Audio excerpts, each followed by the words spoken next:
দর্শক, আপনারা দেখছিলেন আমি সরাসরি বগুড়া জেলা নির্বাচন অফিসারের কার্যালয়ের সামনে থেকে আপনাদের সরাসরি দেখানোর চেষ্টা করছি যে বগুড়া জেলা রিটার্নিং কার্যালয়ের সামনে যে নারী যে কর্মীরা রয়েছে সেই নারীদের কিন্তু আমরা দেখছি যে তারা এখানে এসে আসলে উই ওয়ান্ট জাস্টিস স্লোগান দিয়েছে এবং তারা আসলে এই যে আজ দুপুর পর আসলে জেলা বিএনপির যিনি সভাপতি রিজাউল করিম বাশা তিনি আসলে একটি সংবাদ সম্মেলন করেছিলেন। সেই সংবাদ সম্মেলনের কেন্দ্র করেই কিন্তু আমরা দেখছি যে যারা নারী ভোটাররা যারা রয়েছে তারা কিন্তু এই জেলা নির্বাচন অফিসারের যে কার্যালয় সেখানে তারা কিন্তু এসেছিলেন এবং তারা এখানে প্রায় আধা ঘন্টার মতো তারা অবস্থান করেছিলেন এবং তাদের যে মূলত আমরা যে দাবিটি আমরা যতদূর জানতে পেরেছি তারা বলছে যে বগুড়া জেলা বিএনপির সভাপতি রিজাউল করিম বাশা তিনি আসলে হিজাব ছাড়া মহিলারা ভোট কেন্দ্রে প্রবেশ করতে পারবে না। তার এই কথার উপরই কিন্তু আসলে এই যারা নারী ভোটার রয়েছে তাদের এই আগমন। আসলে তারা যেটি আসলে বলছে আমরা যতদূর এই বিষয় নিয়ে শুনেছি যে তিনি কিন্তু আসলে আমরা যে সংবাদ সম্মেলন হয়েছিল সেই সংবাদ সম্মেলনেও কিন্তু আমরা উপস্থিত ছিলাম এবং সেখানে আসলে আমরা একটি বক্তব্য যেটি আমরা শুনতে পেয়েছি যে যারা আসলে ভোট দিতে যখন বুথে প্রবেশ করবে আসলে ভোটের যে আইডি কার্ড রয়েছে ভোটার কার্ড এবং ভোটার কার্ডের সঙ্গে আসলে যিনি ভোট দেবেন তার ছবি কিন্তু আসলে মিলাতে হবে এমনটি আসলে তিনি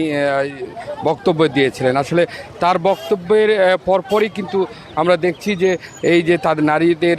যে ভিড় সেই ভিড়টি আমি লক্ষ্য করছি এবং তারা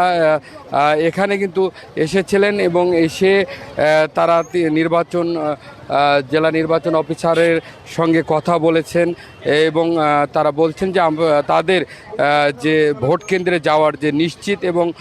ভোটের যে পরিবেশ এবং তারা যে নির্বিঘ্নে ভোট দিতে পারবেন সেই পরিবেশটি আসলে তারা নিশ্চিতের জন্যই কিন্তু এখানে এসেছেন এবং যিনি আসলে এই বক্তব্য ধরে যে বক্তব্যের আসলে ইঙ্গিত দেওয়া হয়েছে আসলে তার বক্তব্যের বিরুদ্ধে কিন্তু ব্যবস্থা নেওয়ারও কিন্তু তারা কথা বলেছেন এবং এই বক্তব্য তারা কিন্তু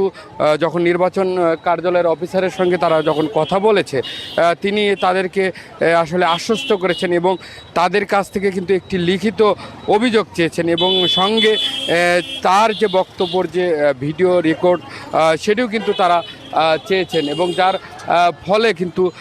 সেই লিখিত অভিযোগের ভিত্তিতে এবং যাচাই বাছাই আনতে কিন্তু আসলে ব্যবস্থা গ্রহণ করবে এমনটিই কিন্তু জেলা নির্বাচন অফিসার আশ্বাস করেছেন।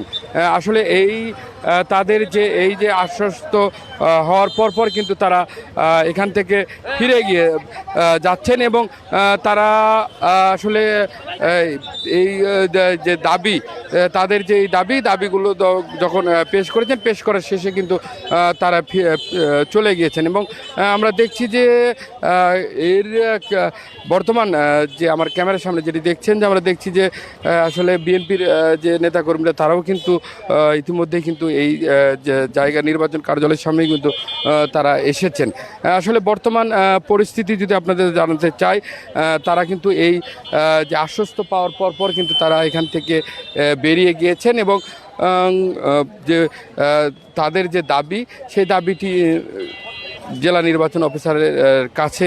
তারা পেশ করেছেন। পেশ করার পরপরই তারা কিন্তু চলে গেছেন। দর্শক, বগুড়া জেলা রিটার্নিং